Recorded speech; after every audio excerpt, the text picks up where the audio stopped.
It's Kevin Keatsman Uncanceled on 95.7 FM KCMO Talk Radio. Good morning, Kansas City. Welcome to Uncanceled on KCMO Talk Radio 95.7 FM. I am Kevin Keatsman here over the next hour until we take it over with the Vince Show. We'll update you on everything going on in Washington, D.C. We got a bunch of local topics today, some good stuff, as I am so proud of both my alma maters today. Pete just ended with one of them.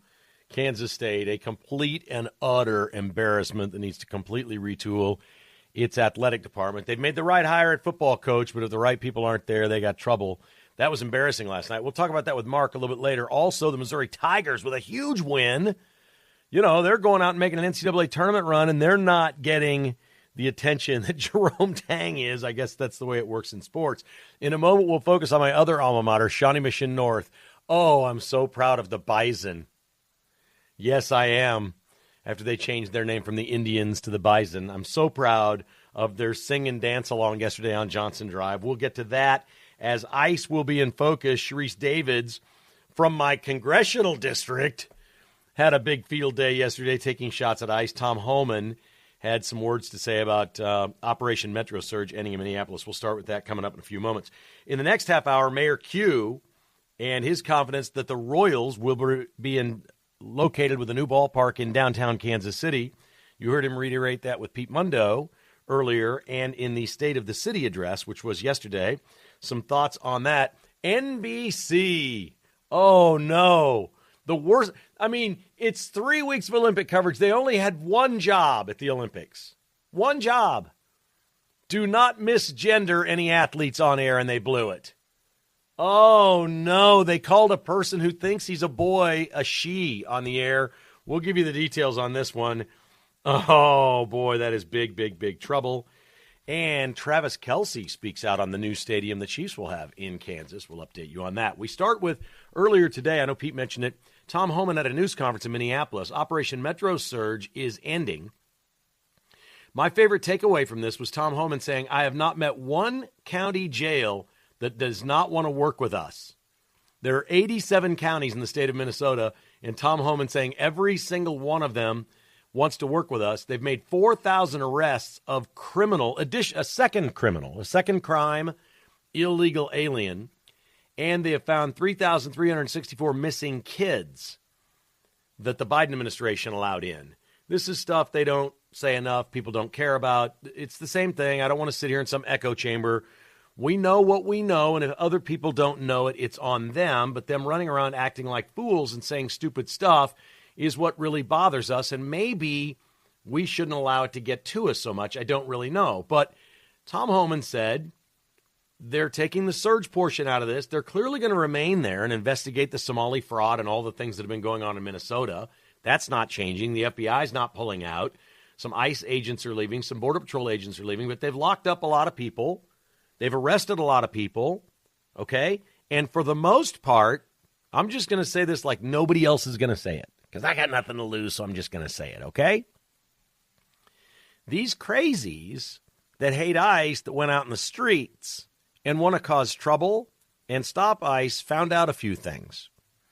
They found out that a lot of people they know got arrested, and it's not pretty when you get charged with a federal crime. They found that out. They also found out 2 people died doing it. And nothing's going to happen to those ICE agents if you think they committed a crime. They did not. They absolutely did not. You can't, and Tom Homan reiterated that today, you cannot put your hands on an ICE agent. You cannot attack their vehicle. You cannot drive at them. You can't do that. It's a federal crime. We will take you down and we will arrest you. And then in extenuating circumstances like hitting somebody with a car, okay, or having a loaded weapon on you, you could get shot,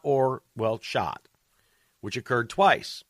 And I don't mean to feel heartless about the 2 people that died, but I didn't go there with a gun, and I didn't go there with a car to run anybody over. Did you?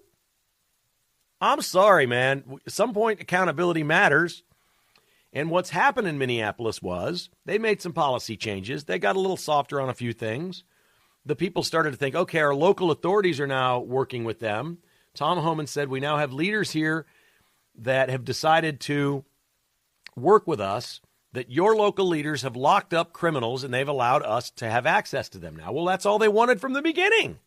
I don't know what these people knew what they were protesting. The only thing the feds wanted was, you've got them locked up in Minnesota. They're ours. We want to take them for the federal crimes and deport them. That's our job, not yours. And they didn't want to do that. So the surge is over. It comes at an interesting time in Kansas City where there's a lot of talk about the detention facility in South Kansas City, Port KC's involvement in that, having lent the money or given the money to this facility to be built, and then they don't want to do business with this real estate company. And now the unions in Kansas City are not happy with Port KC over a lot of different things. There's a lot of entities in Kansas City that you're hearing from the first time, and it's almost like they want to spur on ICE protests. And it's working, with all places, it's working with high school kids. A friend of mine gave me a call earlier in the week and said they were so proud that their son, who goes to one of the Olathe high schools, did not take part in this walkout. They allow students to leave school and go out on the streets and make signs and be creative and do whatever because the teachers are encouraging it. That happened in Olathe, and it happened yesterday at Shawnee Mission North. These are in Sharice Davids' district. It came on the heels of Sharice Davids, the congresswoman, going public saying that an ICE facility in Kansas City would, quote, this is the best, folks. This is what I love about Democrats. They never, when you make things up all the time, you can't remember everything you made up. But that's why you have us here at KCMO Talk Radio. Sharice Davids says an ICE facility to Kansas City would drain resources from local law enforcement, unquote. She posted this. We can't have an ICE facility because somehow detaining people federally is going to drain resources from local law enforcement. This is a woman and a party that over the last decade have identified as wanting to take resources from local law enforcement. That's who and what they're about, is taking away local law enforcement and cutting resources.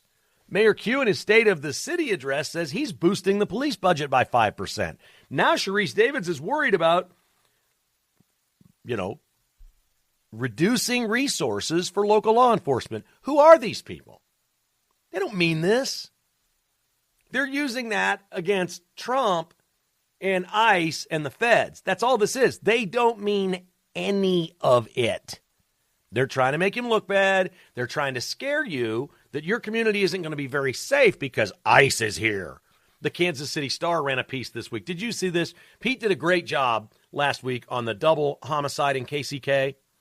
And if I have this right, if I make a mistake here, I'm sorry, but the synopsis of this double murder was illegal woman has an ex-boyfriend who's not supposed to be around her. He comes to her house and kills her, and another illegal man in the house kills the guy who killed her.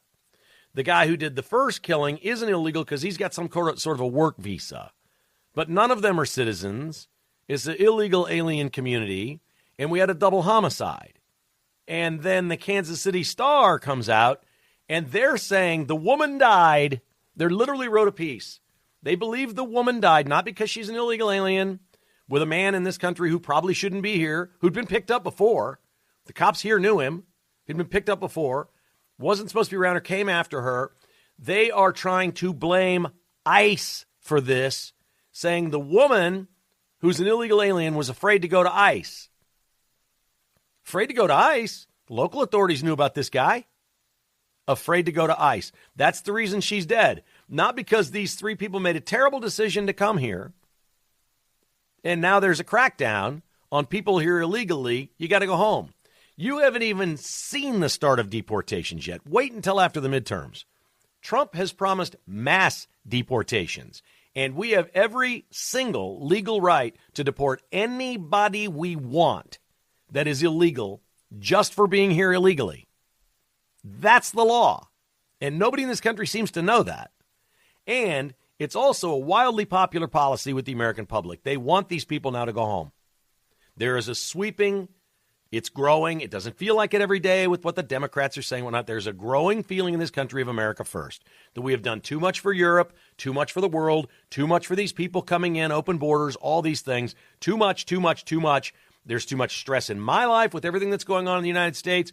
There's, financial woes. You're trying to feed your kids. You don't like your public schools anymore. You got all these things going on, and America right now is going, you know what? We really do need to think about us for a change and not other people.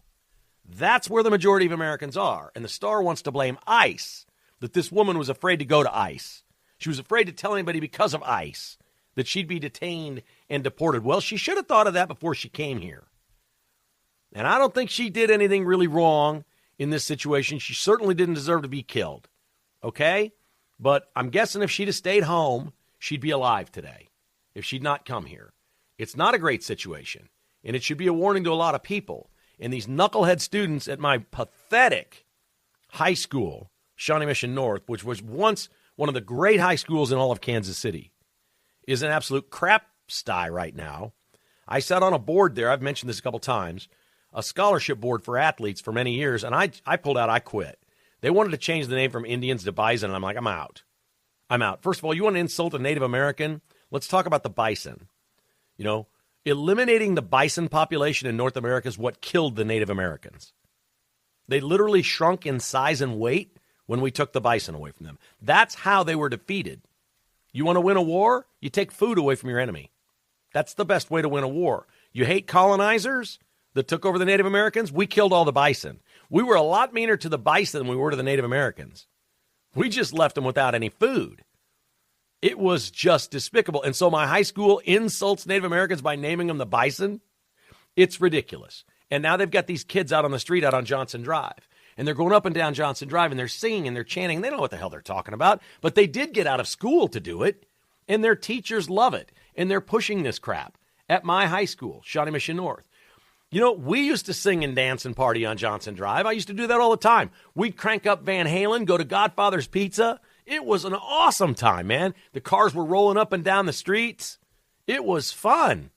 You know what we were? We were just American kids, man, growing up, having a good time, listening to some Van Halen, not really worrying about something we don't know anything about.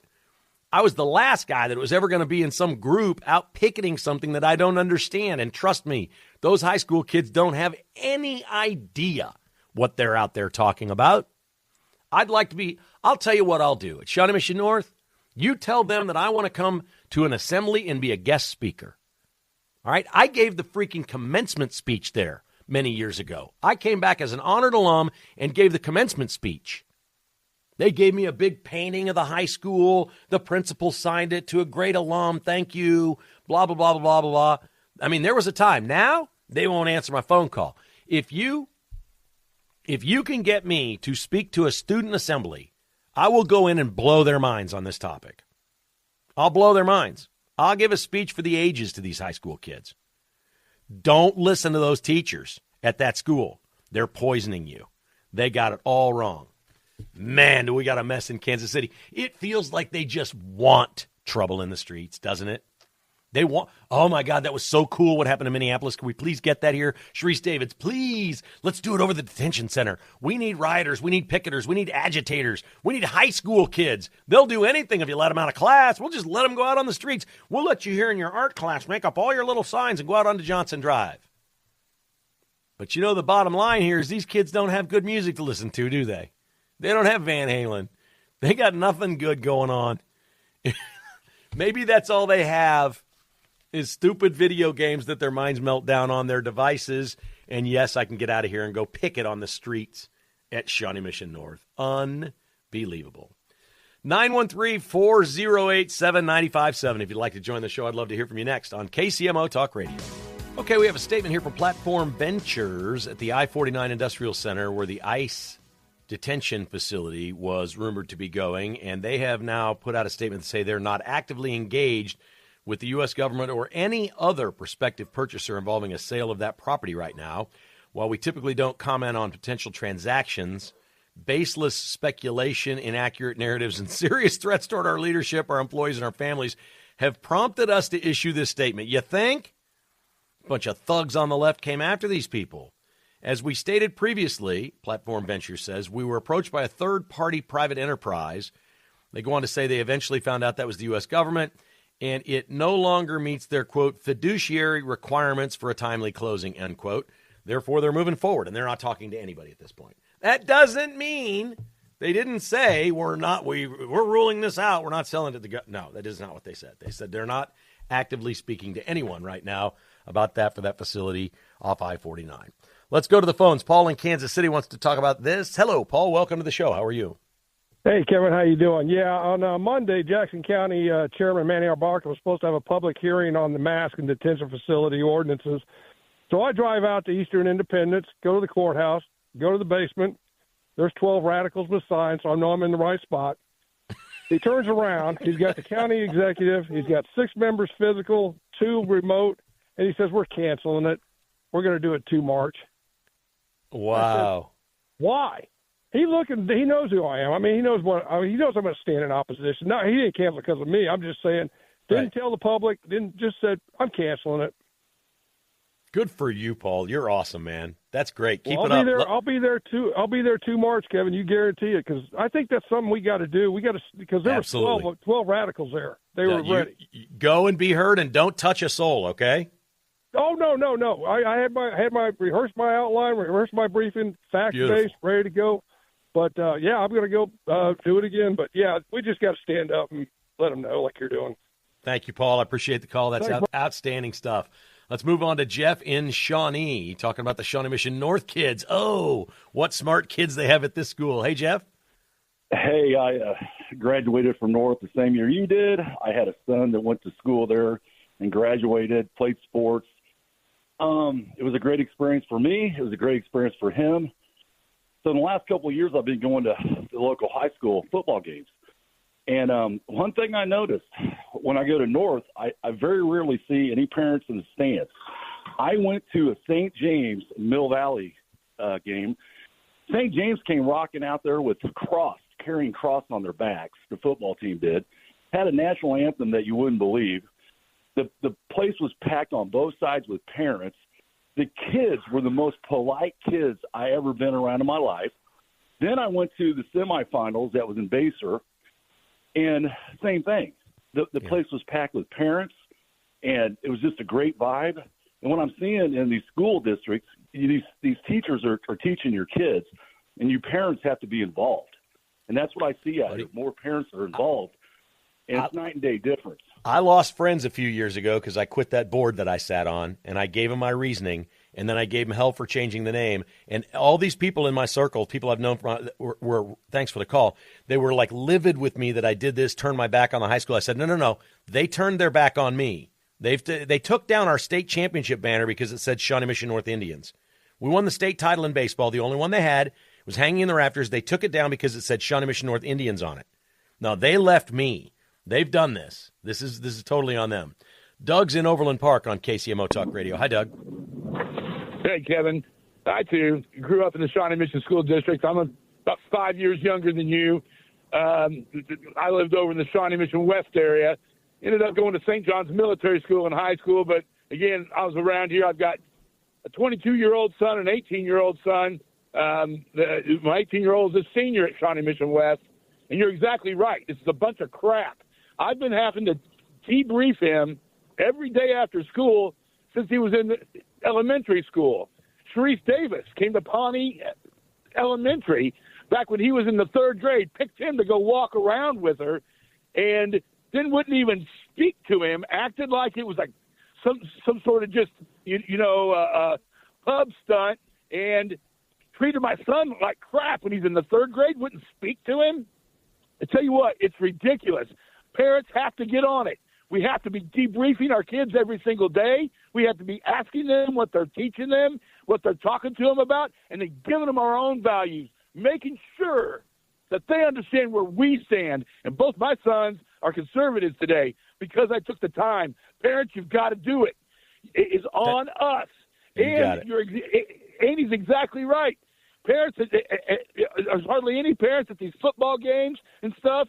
All right, I got to wrap you right there. We're up against the break. Great call, Doug. I love your passion. Well done with those kids. We talked about this yesterday in Olathe, this $389 million they want. We got to start telling them no. They're not. The declining enrollment is real. People are going to private schools, and that's a good thing. Uncancel continues on KCMO Talk Radio right after the news. You know, with Platform Ventures not actively working on selling their facility to the government for an ICE detention center, it totally opens the door now for the Truman Sports Complex to be the largest ICE detention facility in America. I am all in on this. Let's go, Trump administration. Make a move.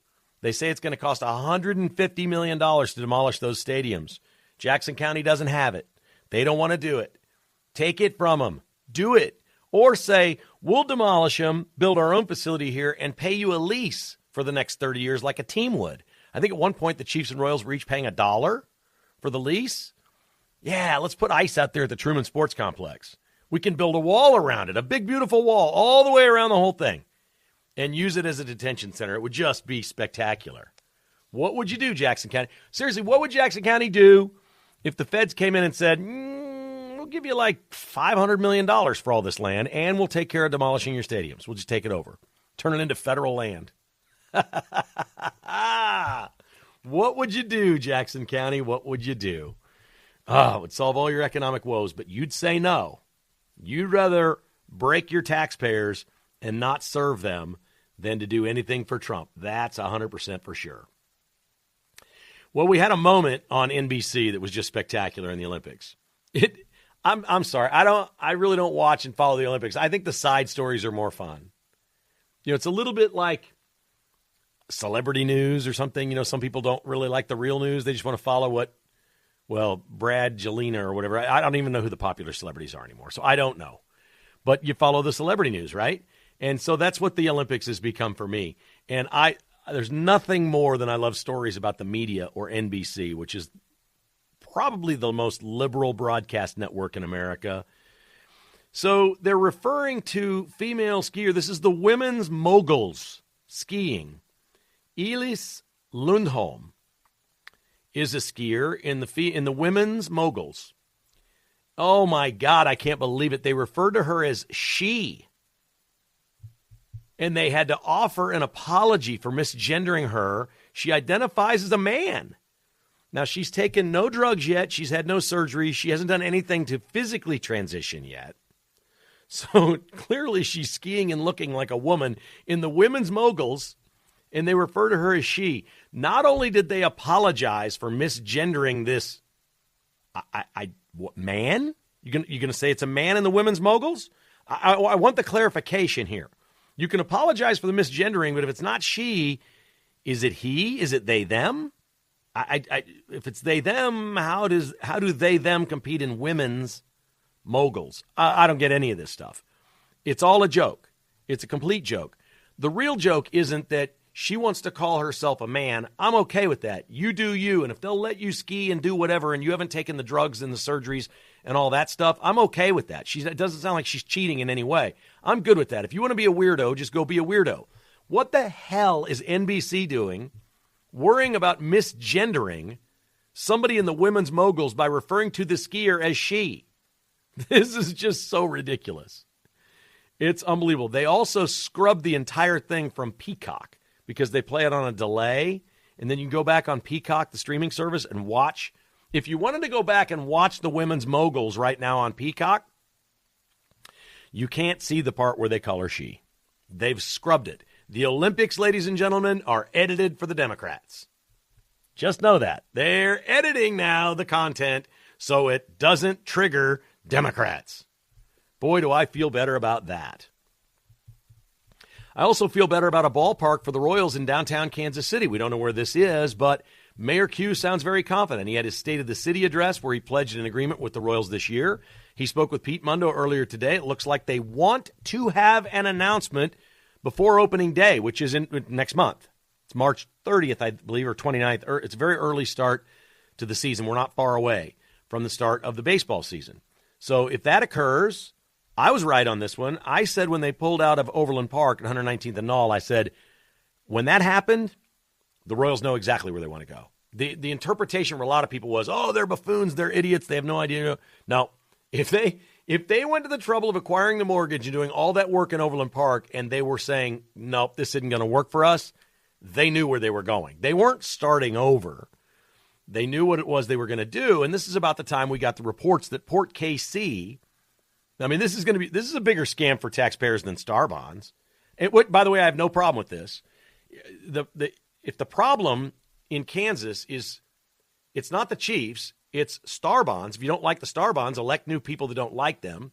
If the problem in Missouri and Kansas City is Port KC, then elect new people, okay, and elect them on getting rid of Port KC. The problem is you can't do anything with these things. Port KC, these people aren't even elected. They run this thing like the mayor's slush fund. This is much greasier than star bonds. But don't get me wrong. If this what gets it done for Kansas City, Missouri, and the Royals want to be downtown, I say do it. There's a lot of crap that gets money wasted on in politics, locally and in our states, that are way worse things than keeping the Royals and Chiefs. I have been from day one all about keeping the Royals and Chiefs, and I said from day one I would love to see the Royals in Missouri and the Chiefs in Kansas, and I think it's going to happen. And I think that's the best for our city. No matter where you live, this is going to be the best thing. Economically, for the experience of going to the games, all of these things. It's going to work. So Mayor Q made it sound like they want to have an announcement before the start of opening day, which is great. It ought to be a real shot in the arm. And then the Royals get to come in and play hero and say, see, we didn't leave. We've been committed to Missouri since day one. And before that, the Kansas City A's were committed to Kansas City from day one. Kansas City, Missouri is a baseball town. It's a historic baseball town, always will be, and we are proud to continue that tradition. I'm good with this. Now, we don't know where we're going. Most people think I'm calling it Crown Center, not Washington Square Park. Nobody knows what Washington Square Park is, okay? When I went and drove the site a couple months ago, I met with some of the architects down there. Their design looks great. It's a tight space, but it's doable. And I looked at it and I went, well, this would work for me. This is downtown baseball. It could revitalize Crown Center and all these things. But when I went and did the site, there's just a bunch of homeless people laying around. Like, it's not good. That's why I like the site. Okay? You've got a West in there. You've got Crown Center where we've had murders take place, gang murders. We had a gang murder at the Chiefs Parade at Union Station. There's a history of violence at Union Station. There's still like bullet holes on the outside of it from back in the 1940s or whatever. So it's okay. If a ballpark goes in there and cleans that up and we revitalize an area that needs some revitalization, this works. This is the way to do it. I said it. Maybe they'll even move that creepy, dangerous Ferris wheel over by there and put it near the ballpark, out beyond the outfield or something like that. I'd go for that. I'd maybe ride the creepy, dark Ferris wheel if it was by the ballpark, but not by I-35. No thanks. Not until I know for sure that that's bulletproof glass. No chance. But if that's where the Royals go, I'm on board with it. Let's do it. Let's build it right there. If not, maybe it's the Crossroads where the vote failed before, but that doesn't mean the Royals couldn't go there now if they have the money. I hope it's not East Village, and it doesn't sound like it's Clay County. It doesn't sound like it's across the river because it's Mayor Q running around saying all these things, and I don't think he'd be saying what he's saying about downtown. I don't think you can consider across the river as truly downtown baseball. It's a stretch to say Crown Center is downtown, but I get it. It's close enough. You'll have a hotel skyscraper in the outfield. You'll have the Western Auto sign, and if you keep left field down low, you could sit on the right field side of the ballpark and see all the way to downtown. There's a lot of cool things they could do right there. We'll see what they come up with. But make no mistake about it, the Royals were the winners and the Chiefs going first. All right, after the Chiefs went, they dropped Kansas because they got a better deal in Missouri, it sounds like. We've chronicled this. If it truly is, according to reports that have been out there, $500 million from Port KC over how much time period, I don't know. I don't know. It may be, the terms may be longer here, paid out for the construction or whatever. That would be $1 $2 billion stadiums, $1 billion from Missouri. They'll pay 50%. Then there's some matching money, which sounds like it's Mayor Q, and his slush fund is Port KC. If that really is $500 million that they found in Kansas City, Missouri, well, Kansas City, Missouri is everything we always thought it was. They've got money to do anything we really want them to do when they cry poor until their ass is on the line, that their reputation is going to be that they lost both teams, crime went up, all this other stuff, and Mayor Q all of a sudden has this money. I don't care. Mayor Q, do this. This is awesome. You'll be remembered more for saving the Royals than for redoing the airport or bringing the World Cup or any of these things. You will. You just will. This is a big feather in your hat if you pull this off. It's also a better offer than Kansas. How many times have you heard me say, these owners are about money. They love the most money. If they're promising 75% and the Kansas offer was 70%, there you go. Both teams took the best offer they had on the table. Shocker that the owners would take the most money. That's what it sounds like is going to happen to me. And I'm cool with any of these sites. I trust the Royals a lot more than other people in this town. I don't think in this day and age, there are not a lot of mistakes made on new stadiums. It doesn't happen. If you're sitting here concerned that the Chiefs are going to be a dud in Wyandotte County, don't worry about the Chiefs. This is the right move for them. Okay? And if the Royals decide it's Crown Center where they want to go, don't worry about the Royals being buffoons. They've had 4 years of due diligence, okay? They're going to get the best offer.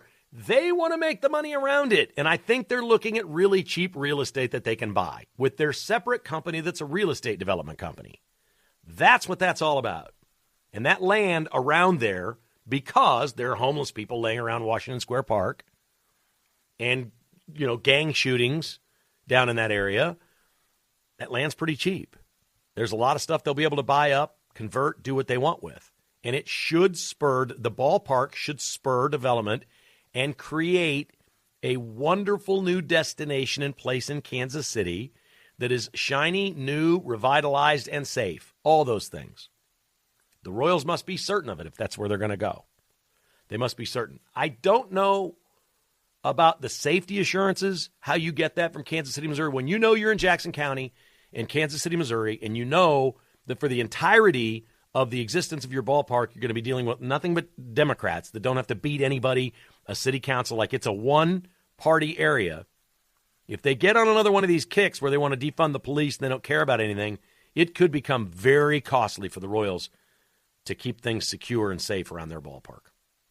It could. That would be the warning that I would give them, is you better watch out who you're dealing with here because they can back out of that in a hurry.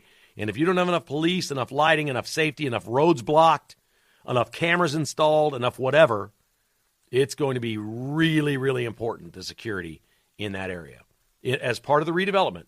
But generally speaking, where things have been redeveloped, do think bad things happen? Yes, they can happen.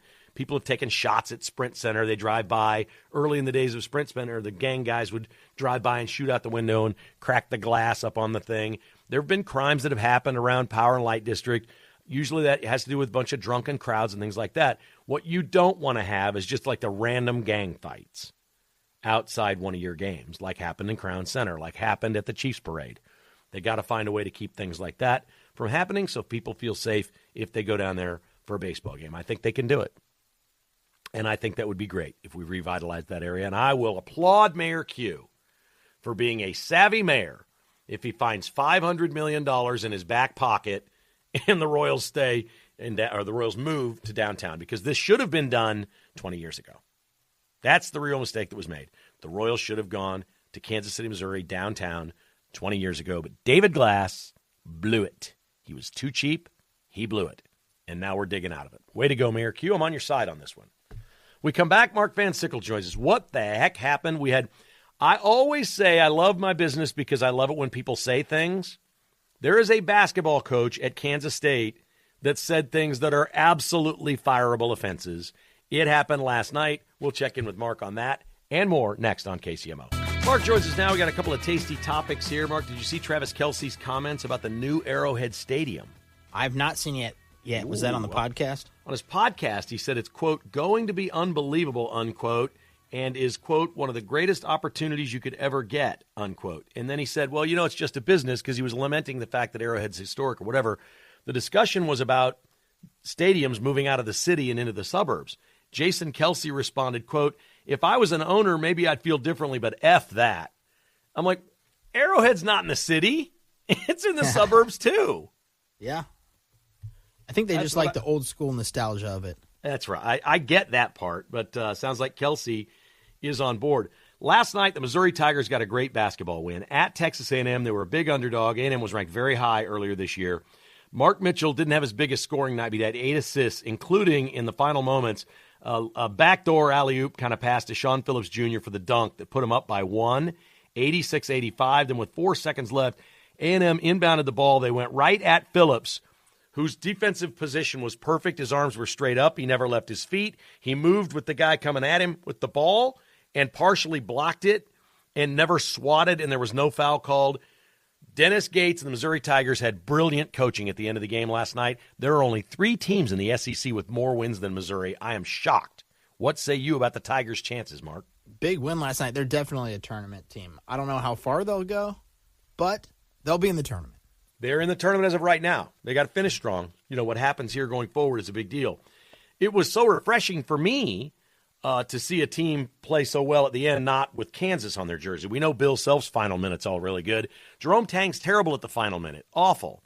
And blew one last Saturday against TCU. That wasn't the case last night when he played a 500 Cincinnati team and lost by 29. The student section had bags over their heads. The place was empty. And then the coach dropped these bombs right after the game. Hey, I'm gonna honor Christ like I always do. Blessed to do this, but this was embarrassing. These dudes do not deserve to wear this uniform. There will be very few of them in it next year. I'm embarrassed for the university. I'm embarrassed for our fans, our student section. You know, it is just ridiculous. We got practice at 6 a.m. tomorrow morning, and we will get this thing right. I have no answer, no words. So y'all got 2 questions. So whoever want to ask 2 questions, I'll answer them to the best of my ability right now. But right now, like I'm like pissed, and this is. Yeah. All right. Yeah, Jerome Tang. Did you notice what was missing from that comment, Mark? No accountability for himself? Exactly. I'm embarrassed for the fans. I'm embarrassed for the schools. These players won't be here next year. They don't deserve to wear the uniform.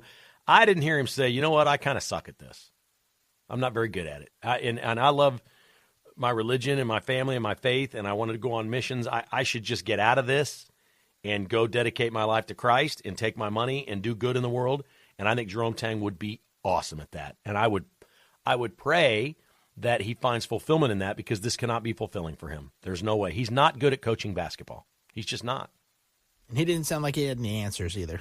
No, he's not going to have any answers. And the AD that not just hired him, but re-upped him twice, and actually thought at one point that Arkansas was going to hire Jerome Tang instead of John Calipari, that's the person you should fire first, because you can't let Gene Taylor hire another coach. Yeah, that's rough.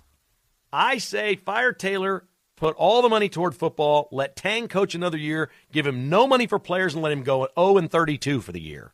And then maybe you can get rid of him. It'd be a little rough, but I guess we'd find a way to sit through it, wouldn't we?